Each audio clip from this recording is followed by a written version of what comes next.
नमस्कार, स्वागत है आपका आईटीवी न्यूज पर। 129 वर्षीय शिवानंद बाबा का हाल ही में 3 मई 2025 को निधन हो गया। योग में उनके विशेष योगदान के लिए उन्हें उनके जीवन काल में ही पद्मश्री से सम्मानित किया गया था। उनका जीवन एक सादा जीवन था। उन्होंने कई लोगों को असाध्य रोगों का मुफ्त इलाज किया, किसी भी प्रकार का पैसा आदि नहीं लिया। 29 जून को श्रीमद स्वामी शिवानंद बाबा की स्मृति में शिवानंद परिवार कोलकाता द्वारा दक्षिणेश्वर आध्यात्मिक मंदिर में एक विशेष कार्यक्रम आयोजित किया गया, जिसमें एक साधु सम्मेलन, भजन कीर्तन, 2000 से अधिक नारायण सेवा और विशेष से सक्षम व्यक्तियों को आवश्यक सामग्री प्रदान करना शामिल था। स्वामी शिवानंद बाबा को श्रद्धांजलि देने के लिए ब्रह्मचारी मुरल भाई, सना माँ, स्वामी शारदात्मानंद, आपानंद प्राण माताजी, स्वामी अच्युतानंद, गौरव बंधु ब्रह्मचारी और अन्य लोग इस कार्यक्रम में शामिल थे। कार्यक्रम के आयोजकों की ओर से सती विश्वास घोष द्वारा भजन प्रस्तुत किए गए, जिसका संचालन असीम पेन ने किया। साथ ही सुब्रत घोष, पुरुषोत्तम भट्टाचार्य, एनसी विश्वास, संपा नायक और अन्य सभी भक्तगण भी उपस्थित थे। उन्हीं की कुछ झलकियां देख लीजिए आईटीवी न्यूज पर।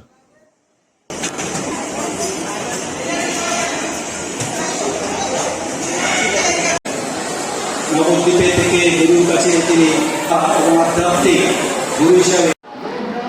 আমি অসীম কৃষ্ণ পাইন আজকে 30 বছর ধরে স্বামী শিবানন্দ বাবার সঙ্গ করছি।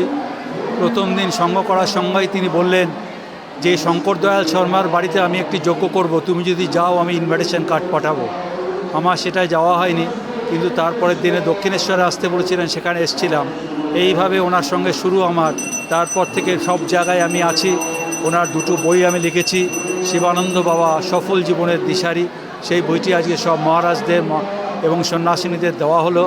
আজকে এই যে স্মরণ উৎসবে বাবাকে স্মরণ করতে পারছি, এটা আজকে বড় একটা ব্যাপার। আরেকটি ব্যাপার আমি বলে শেষ করব, যেটা বাবার পরিচয়টা বাবা গোপন রাখতে বলেছিলেন। সেটা হচ্ছে বাবা একজন বড় ডাক্তার, কিন্তু আমরা সেটা গোপন রেখেছিলাম। বাবা এমবি করেছেন মেডিকেল কলেজ থেকে, এমএসসি করেছেন কলকাতা ইউনিভার্সিটি থেকে, লন্ডন থেকে তিনি করেছেন এমআরসিপি, এফআরসিএস এবং পিএইচডি করেছেন ইন চাইল্ড সাইকিয়াট্রি। এবং প্রতিটি ভক্তই বাবার কাছে চিকিৎসিত হয়েছেন, কিন্তু বলার কথা বলতে না করেছেন বলে আমরা বলিনি, কারণ তার সাধু পরিচয়টি সবচেয়ে বড়, সেটাকেই আমরা সবচেয়ে বেশি আমরা গুরুত্ব দিয়ে থাকি। তাই জন্য বাবার কথা মেনে আমরা সেটি গোপন রেখেছিলাম। আজকে বাবা আজকে আমাদের চোখের সামনে নেই, কিন্তু বাবা তো আছেন। কিন্তু আজকে কথাটি বোধহয় বলা যায়, সত্যকে প্রকাশ করার সময় হয়েছে বলে আজকে এটি বললাম। এইটুকু বলেই আমি আমার বক্তব্য শেষ করছি। গুরু প্রণাম। আজকে শিবানন্দ বাবার স্মৃতিতে শিবানন্দ বাবা আজকে 3 মে উনি দেহ রেখেছেন, মহাপ্রয়াণে গেছেন, মহাসমাধিতে গেছে বলা যায়। উনি শেষ দিন অবধি বসে উনি দেহ ত্যাগ করেছিলেন। উনি হসপিটালে বসে জপ করতে করতে দেহ রেখেছেন। এবং যখন আমি দেখি লাস্টে ওনাকে যখন শবদাহ করা হচ্ছে, তার আগেও দেখেছি উনি জপের ভঙ্গিতে দুটো আঙুল একেবারে লাগিয়ে রেখেছেন। এরকম মহাপুরুষ আমাদের লাইফে তো আমরা দেখতে পাবো না। রামকৃষ্ণের কথা শুনেছি, বা বিবেকানন্দের কথা শুনেছি, বা তৈলঙ্গ স্বামীর কথা শুনেছি, বা আপনার আরও সব যারা বড় বড় মহাপুরুষ রয়েছে তাদেরকে তো আমরা শুনেছি। কিন্তু উনি আজকে এই বর্তমান যুগে দেখুন 128 বছর প্লাস, 28 বছর 9 মাস, মানে 129, এটা সম্ভব না যদি না তিনি মহাপুরুষ হন বা ঈশ্বরের কৃপা থাকে। ইভেন দ্বাপর যুগে কৃষ্ণ অবধি 125 বছর বেঁচে ছিলেন।